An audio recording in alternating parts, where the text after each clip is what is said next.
Popular spot here in Geneva is the Old Mill Winery. We stopped to visit. Oh, hello there. And they got the wine kegs, and look at this thing. A huge wine keg. Must be a grape grinder or something. That is the old 1,500 gallons. Whew, that's a big thing of wine. Wow. So we're going to go in and get some wine samples. See what kind of wine they have. Sampling wines at the Old Mill Winery. And this is a Rhinestone red. Rhinestone red. Grindstone red. Which is made out of a Concord grape. Tastes just like a church communion wine. I like it.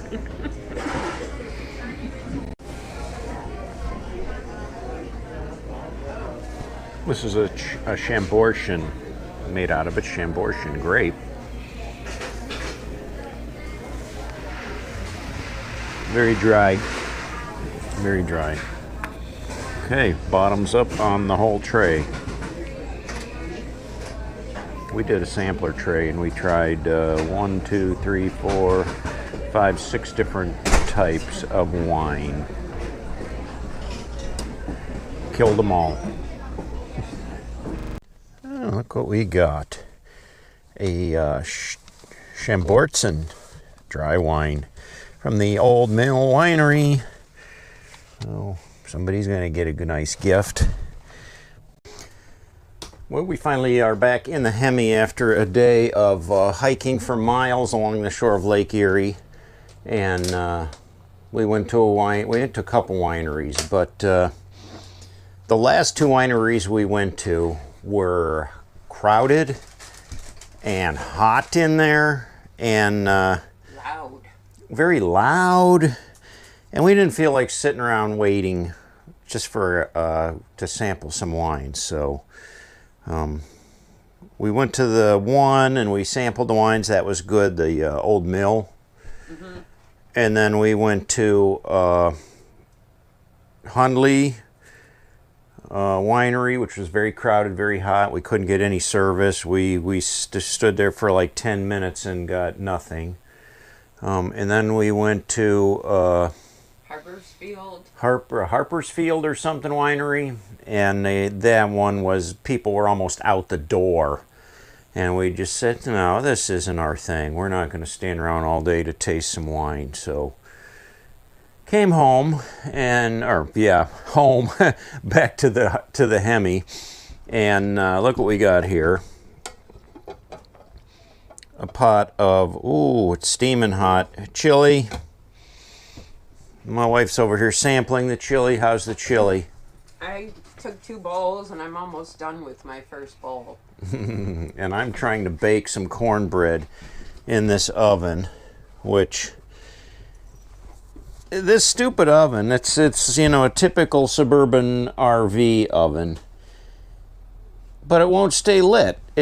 It burns for 2 or 3 minutes, and then you hear it starting to sputter, and then it goes out. And then you got to wait a minute, and you got to relight it, and then it burns for another 2 or 3 minutes, and then it goes out. So I don't know what the problem was with it. A brand new unit, first time we ever used it.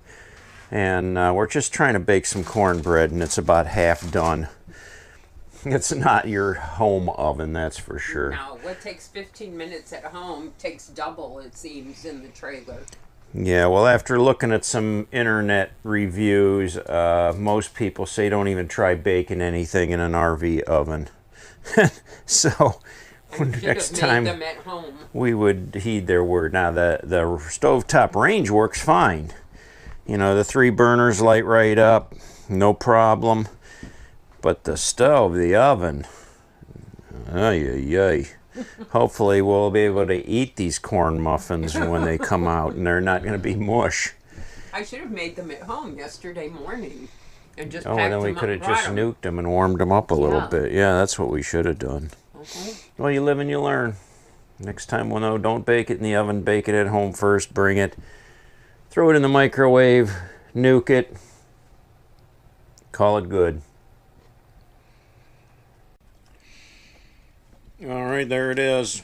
Cornbread muffins right out of the RV oven in a bowl of nice steaming chili. Yum, right out of the crock pot. Great way to end a cold, rainy day. And after we eat, we go out and get a fire going.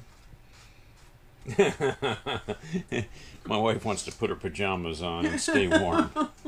So I'm tired. I was up at 5:30 this morning. Yeah, you were up early. Yep. And then did that huge hike, and I am just whipped. Yeah, well, that cold weather beats you up. We were out in it today. Oh, yeah. Oh, yeah, this is the campfire, and it's warm. And I don't know if you can see it up here, but this is the laser light show. Up in the tree, the whole tree is lit up like a million lightning bugs zooming around in the sky. And there's a little laser light on the ground there. It's cold, it's windy,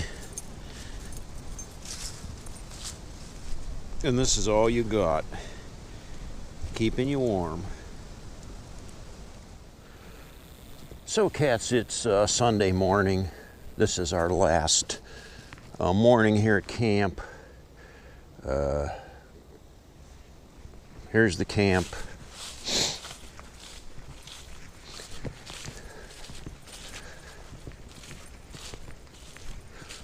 I think the fire's still smoldering. I see little whiffs of smoke trailing off of there, so that was the all-nighter that I put on there last night to stay warm. It was chilly last night, man. That wind was brutal, and it has calmed down considerably. I mean, there's no wind this morning, and it's actually comfortable out here. So, oh, I see. I left my light on here. Right inside here is the switch. Let's see it way up in here. There we go. That should turn that off. Yep. All right. Well, like I said, things have dried out considerably this morning. So we'll take a little walk around the campground.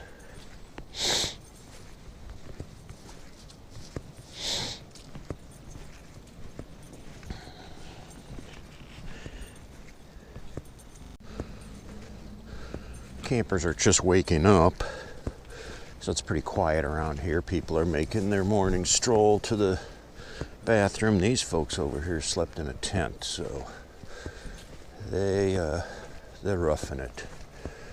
All others here have their trailers and their warmth and their electric hookups.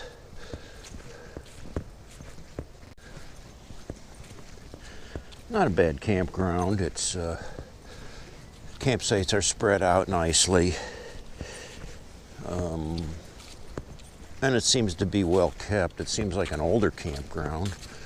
And then the other thing about this campground is that it's not very big. It's small, quite small. And it's only maybe about 50% full this weekend, and I'm not sure if that's because of the inclement weather. It was cold, nasty, and rainy, so maybe a lot of people didn't show up. So you'll see some of these sites are vacant. There's nobody there. It's a nice little site there with some woods.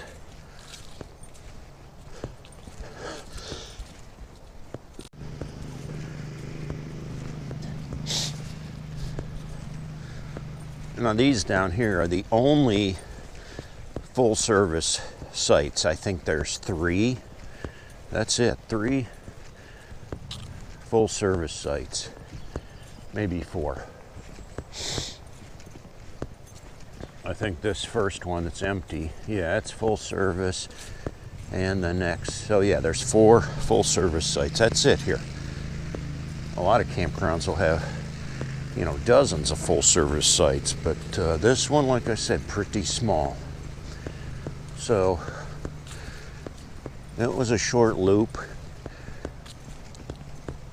There's a Hemi, not anything close to what we have. It's much shorter. That's probably about a 25 footer, 30 footer maybe, hard to tell.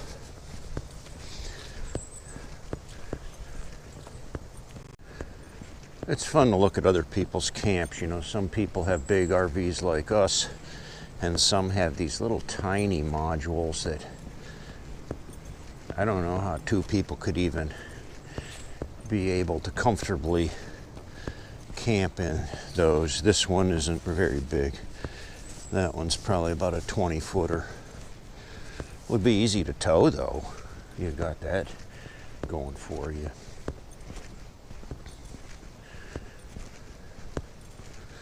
Now, one of the things you want to keep in mind when you get an RV site, when you have an RV like ours, you see this tree over here. Once you back your trailer in there and put your slide out, you got to make sure it's not going to hit that tree. And the other thing is, if you put your canopy out, it's most likely going to hit up on the top of that tree. And if you were to crowd, you know, all the way over on this side with your RV, it might work. But then again, you don't want to hit the electrical box over there either. And I return back to camp.